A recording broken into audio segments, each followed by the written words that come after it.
Hello दोस्तों, नमस्कार। मेरे यूट्यूब में आप सभी का दिल से स्वागत है। आज लेसन देने वाले हैं बरल खरगोश के बारे में, जो चीन के लिए मुसीबत हुआ है। देखते हैं इस वीडियो में। दोस्तों, हम इंसान ये बात अच्छे से जानते हैं कि कुदरत के सामने हमारी हैसियत रत्ती भर भी नहीं है, मगर इसके बावजूद सदियों से हम मनुष्य खुद को कुदरत से बड़ा समझने की गलती कर बैठते हैं और हर दिन कुदरत के साथ ऐसी खिलवाड़ करते रहते हैं जिसका खामियाजा हमें हमेशा भुगतना पड़ता है। और शायद वो वक्त दूर नहीं जब कुदरत हम इंसानों की गलतियों की सजा मानवता को पूरी तरह से सफाया करके देगी। बिल्कुल सही। और जब प्रकृति से खिलवाड़ करने की बात आती है तो हमारे पड़ोसी देश चीन का नाम सबसे पहले आता है। फिर चाहे वो 100 करोड़ चिड़ियों को मारकर इकोसिस्टम को तबाह करने की बात हो, या बड़े बड़े फॉर्म्स में करोड़ों की संख्या में सांप, रेशम के कीड़े और मुर्गियों की ब्रीडिंग करवाना। लेकिन अब चीन ने अपने रेगिस्तान में 12 लाख विदेशी खरगोश छोड़कर जो दांव खेला है, वो या तो चीन को नई ऊंचाइयों तक पहुंचा देगा या पूरी तरह तबाह कर देगा।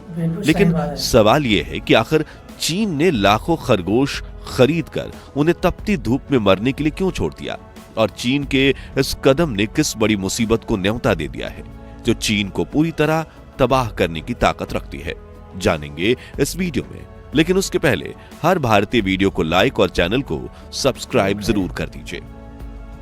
चीन ने अपने रेगिस्तान में 12 लाख खरगोश क्यों छोड़े हैं, यह जानने से पहले हम इतिहास में हुई ऐसी कुछ घटनाओं से यह समझ लेते हैं कि यह कदम चीन के लिए क्यों बड़ी मुसीबत खड़ी कर सकता है। तो ये किस्सा है सन 1850 का, जब ऑस्ट्रेलिया ब्रिटिशर्स की कॉलोनी का हिस्सा था।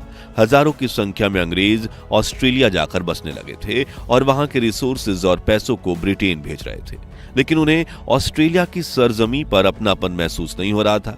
ऐसे में घर जैसी फीलिंग लाने के लिए थॉमस ऑस्टीन नाम के एक ब्रिटिशर ने यूरोप में 13 यूरोपियन खरगोश मंगाए और उन्हें अपने स्टेट के बैकयार्ड में छोड़ दिया।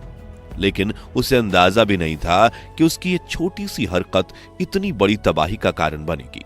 दरअसल ऑस्ट्रेलिया में उन खरगोशों का कोई प्राकृतिक शिकारी यानी नेचुरल प्रेडेटर मौजूद नहीं था। नतीजा ये हुआ कि उनकी संख्या तेजी से बढ़ने लगी। पहले साल में ही 13 खरगोशों ने अपनी आबादी 200 तक बढ़ा ली और महज 60 सालों में यह आंकड़ा 1 बिलियन यानी 100 करोड़ पहुंच गया। इन जंगली खरगोशों ने ऑस्ट्रेलिया के 70% हिस्से पर कब्जा कर लिया। जंगल से लेकर रिहायशी इलाकों तक ये हर जगह तबाही मचाने लगे। इन्होंने फसलें बर्बाद कर दी, जमीन की मिट्टी इतनी कमजोर हो गई कि खेत बंजर बन गए। हालात इतने खराब हो गए कि खाने की तलाश में ये खरगोश लोगों के घरों तक घुसने लगे। एक्सपर्ट्स का मानना था कि अगर इसका हल नहीं निकाला गया तो इंसानों को हमेशा के लिए ऑस्ट्रेलिया छोड़ना पड़ सकता है। इसलिए ऑस्ट्रेलियन अथॉरिटीज ने इस संकट को रोकने के लिए हर संभव कोशिश की। शहरों और गांवों के चारों तरफ फेंसिंग लगाई गई, चारों तरफ जहरीली गोलियां फेंकी गईं और लोगों को आदेश दिया गया कि जहां भी खरगोश के घर यानी सुरंग दिखे उसे नष्ट कर दें। लेकिन इन खरगोशों ने इतने सालों में ऑस्ट्रेलिया के इकोसिस्टम के हिसाब से खुद को इतनी अच्छी तरह से ढाल लिया था कि उन्हें इससे कोई फर्क नहीं पड़ा। ऐसे हालात में ऑस्ट्रेलियाई सरकार ने कठोर फैसला लेते हुए कुछ खरगोशों को पकड़ा और उनके शरीर में मॉक्सोमेटोसिस नाम का वायरस इंजेक्ट करके जंगल में छोड़ दिया। यह वायरस खरगोशों को एक गंभीर बीमारी देता था जिससे वे तड़प तड़प कर मर जाते थे। इतना ही नहीं, यह वायरस तेजी से फैलता भी था। सरकार का यह कदम कुछ समय तक सफल रहा और लाखों खरगोश मारे गए। लेकिन फिर इवोल्यूशन के साथ ही कुछ वर्षों में खरगोश ने इस वायरस के खिलाफ इम्यूनिटी विकसित कर ली और माइकोमेटोसिस बीमारी से वो लड़कर बाहर निकल गए और उन पर कोई असर इसका नहीं हुआ और उनकी संख्या फिर बढ़ने लगी, जो देखकर 1980 के दशक में वहां के साइंटिस्ट ने लैब में ही एक और वायरस बनाने की कोशिश शुरू कर दी, जिसका नाम था RHDV यानी रैबिट हेमोरेजिक डिजीज वायरस, जिसके संपर्क में आते ही खरगोश तुरंत संक्रमित होने लगे और महज 48 घंटों में उनकी मौत होने लगी। यह वायरस ऑस्ट्रेलिया में 1996 तक इतना प्रभावी साबित हुआ कि इसने 80% खरगोशों को मौत की नींद सुला दिया। हालांकि आज भी ऑस्ट्रेलिया में करीब 200 बिलियन खरगोश मौजूद हैं और अब इन्हें कुछ विशेष जंगलों में ही सीमित कर दिया गया है ताकि स्थिति और बिगड़ने से बचे। ऑस्ट्रेलिया की तरह ही स्कॉटलैंड में भी हिरणों की जरूरत से ज्यादा ब्रीडिंग करवाने से डियर पॉपुलेशन ब्लास्ट हुआ था और 2016 में इनकी संख्या इतनी बढ़ गई थी कि वहां की सरकार ने प्रोफेशनल शिकारियों को खुद हायर करके 1 लाख हिरणों को मरवा दिया था।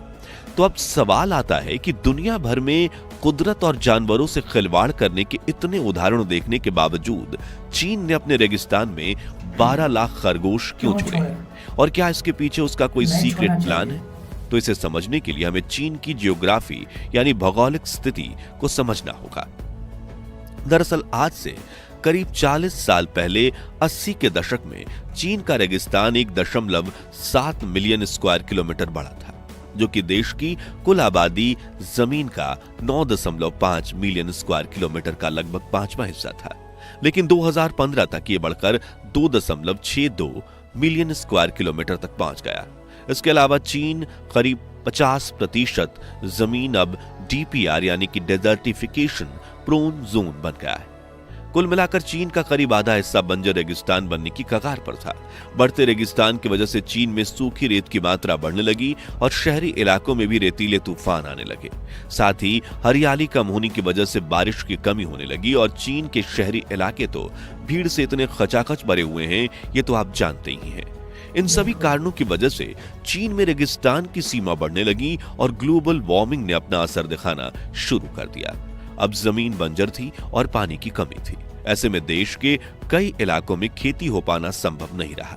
गांव के लोग बेरोजगार होने लगे और काम की तलाश में वो शहरों की तरफ माइग्रेट करने लगे, जिससे साल 2020 आते आते चीन के दर्जनों गांव पूरी तरह से बंजर हो चुके थे और शहरों में लोगों की भीड़ बढ़ती जा रही थी। चीनी अथॉरिटीज के लिए यह संकट बहुत बड़ा बन चुका था और इस डेजर्टिफिकेशन की वजह से चीन को हर साल 63,400 करोड़ रुपए का आर्थिक नुकसान हो रहा था।